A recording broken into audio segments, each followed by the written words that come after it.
Well, during the pandemic, it was fantastic that the vaccines got invented, and India made a lot of those. Sadly, in many countries, the fear of vaccination and even rumors about vaccines became a big problem. And you had actually very little of that here in India. So I'm curious, how did you manage the communication, and why do you think it came out better here? बहुत ही बढ़िया सवाल आपने पूछा है। एक तो मैंने virus के खिलाफ ये लड़ाई जो है, ये हम सबकी है, ये लोगों को प्रशिक्षित करने पर बल दिया। ये वायरस वर्सेस गवर्नमेंट नहीं है, ये लाइफ वर्सेस वायरस की लड़ाई है। ये पहली मेरी फिलॉसफी थी। दूसरा, मैं डे 1 से कम्युनिकेट करने लगा सबसे डायरेक्ट, मेरे देश के लोगों से बात। मैं खुद सारे प्रोटोकॉल पब्लिकली फॉलो करने लगा। सब चीजें पब्लिकली मैं उदाहरण के रूप में जाने लगा लोगों के सामने। फिर मैंने कहा भाई ताली बजाओ, थाली बजाओ, दिया जलाओ।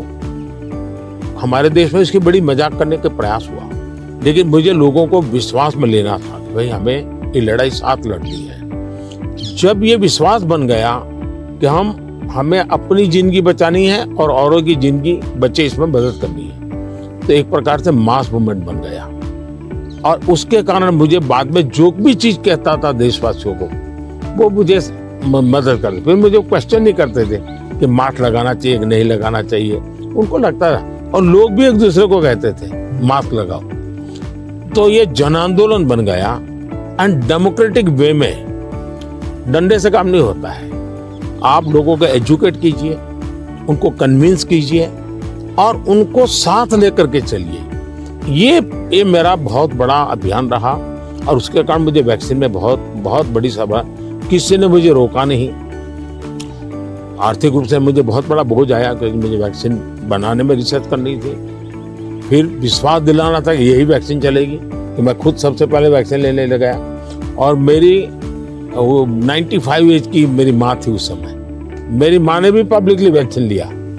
तो मैंने उदाहरण करके दिखाया, तो लोगों को भरोसा पड़ा कि भाई ये जिंदगी बचा सकती है।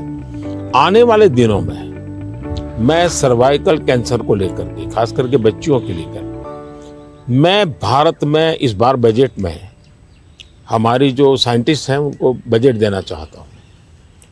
और मैं उनको कहना चाहता हूँ, इसमें भी आप लोकल रिसर्च कीजिए, वैक्सीन बनाइए, और बहुत ही कम पैसों में मैं मेरे देश की सभी बच्चियों का वैक्सीनेशन करूं, और किसी भी बच्ची को कैंसर की संभावना ही न रहे वो स्थिति पैदा करूं। उस दिशा में इन दिनों मैं काम कर रहा हूं। जब मेरी नई सरकार बनेगी तो मैं सबसे पहले उस दिशा में काफ़ी पैसे रिसर्च में लगाना चाहता हूँ, ताकि मेरी बच्चियों की जिंदगी बचे।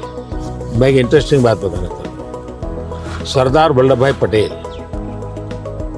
1930 के आसपास अहमदाबाद म्युनिसिपल कॉरपोरेशन, उस समय नगर पालिका होती थी, उसके मेयर थे। और उस समय एक एपिडेमिक की स्थिति पैदा हुई, वैक्सीनेशन करवाना था। कुछ लोगों ने रिलीजियस कारणों से उस समय वैक्सीन लेने से मना कर दिया, रेजिस्ट किया। तो सरदार वल्लभ भाई पटेल ने बड़ा कड़ाई की और कंपल्सन किया कि भाई मुझे सारे की जिंदगी बचानी है। यानी ये रेजिस्टेंस दुनिया के हर देश में सदियों से चला आया रहा, लेकिन अगर उसको ओपन अप करके हम करें तो शायद ठीक हो जाता है। तो मैंने सुना है कि आप गुजरात में स्टैच्यू ऑफ यूनिटी पर जा रहे हैं, आपने शायद उसके विषय में कुछ पढ़ा होगा, आपने जाने का कार्यक्रम बनाया है तो। No, I'm very much looking forward to that. I understand it's quite grand, much bigger than the Statue of Liberty. So that'll be fun to see. And also to meet some of the women's groups there and hear how they've gotten involved in tourism, or how they see all the work that they do. इसकी बड़ी interesting story है, background information मैं आपको देना चाहूँगा। सरदार वल्लभ भाई पटेल की विशेषता ये रही थी, भारत को एक करने में उन्होंने बहुत बड़ी भूमिका निभाई थी, यूनिटी में बहुत बड़ा रोल किया। तो मैं जब गुजरात का मुख्यमंत्री था, मैंने एक मास मूवमेंट शुरू की। मैंने लोगों को अपील की कि हर गांव से मुझे खेत में जो उपयोग किया है औजार, उसका लोहे का टुकड़ा चाहिए। हर गांव से एक लोहे का टुकड़ा चाहिए, और वो चाहिए क्या, जिसका कभी न कभी खेत में उपयोग किया है। तो हिंदुस्तान के 6 लाख गांवों से मैंने किसानों से लोहे का टुकड़ा इकट्ठा किया, उसको मेल्ट किया, और उसका मैंने स्टैच्यू में उपयोग किया है। दूसरा, मैं हर गांव से मिट्टी लाया, उस मिट्टी का मैंने एक यूनिटी बॉल बनाया है।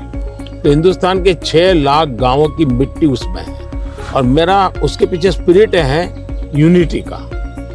हमने इतने बड़े देश की विविधताओं के बीच में एकता कैसे बनानी, उसके लिए मैंने स्टैच्यू बनाया। और स्टैच्यू ऑफ लिबर्टी से ये डबल साइज का है, ये दुनिया का सबसे बड़ा ऊंचा स्टैच्यू, और कम से कम समय में बनाया। Yeah, I hope they have a video of the construction, because I'm always fascinated how do you assemble something like that? इसका पूरा एक मैंने किताब निकाला है, स्ट्रक्चरल इंजीनियरिंग का पूरा।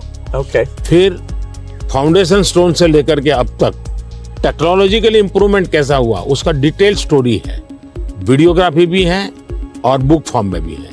वो मैं अपनी टीम को बताऊंगा, वो आपको मिले, क्योंकि ये सच में, और मैंने सभी इंजीनियरिंग स्टूडेंट को वहाँ स्पेशली ले जाता था कि वो ये स्ट्रक्चरल इंजीनियरिंग का स्टडी करेंगे, इतना बड़ा काम कैसे हो रहा है, और वो बहुत ही उनका इंटरेस्टिंग था वो। अभी मैंने गुजरात में हिंदुस्तान का सबसे बड़ा सी केबल ब्रिज का उद्घाटन किया, हिंदुस्तान का सबसे बड़ा। तो मैंने इंजीनियरिंग स्टूडेंट को कहा तो वहाँ जाइए, उसका स्ट्रक्चरल इंजीनियरिंग का स्टडी कीजिए, क्योंकि मैं ये हमेशा इन चीज़ों में चाहता हूँ कि चीज़ें बना करके छोड़नी नहीं है, मैं उसमें इंस्टीट्यूशनलाइज करना चाहता हूँ, नई पीढ़ी को तैयार करना चाहता हूँ। So over our careers, technology's gotten so much better.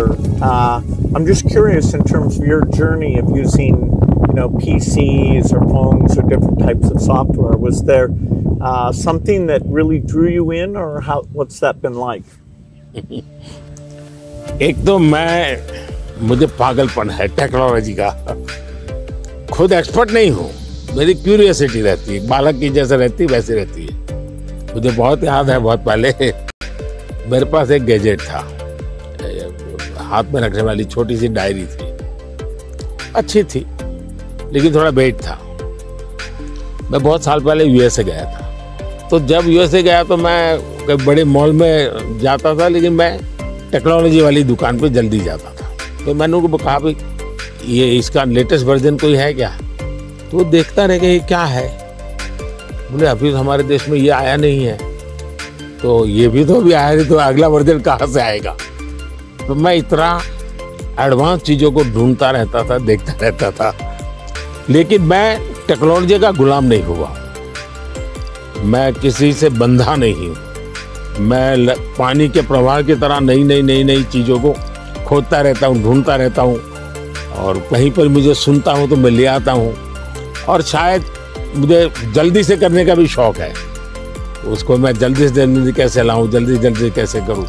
जैसे एआई दुनिया के चर्चा करने लगी तो मैं एआई के पीछे मैं क्या कर सकता हूं। दूसरा, मेरा ध्यान किसी चीज को देखता हूं, उसका मल्टीपल यूटिलिटी क्या होती है, तो मेरी सब फैकल्टी उस पर काम करना शुरू कर देती है। मैं कोई चीज देखता हूँ तुरंत नहीं ये नहीं, ऐसा करो। तो ये शायद मेरा गॉड गिफ्टेड मेरा नेचर है। जो मैं समझता हूँ हमारे जो दर्शक हैं उनको शायद कुछ ऐसी चीजें हैं सुनना बहुत अच्छा लगेगा। आपकी जिंदगी के विषय में जो सुना है कि भाई गैरेज में आपने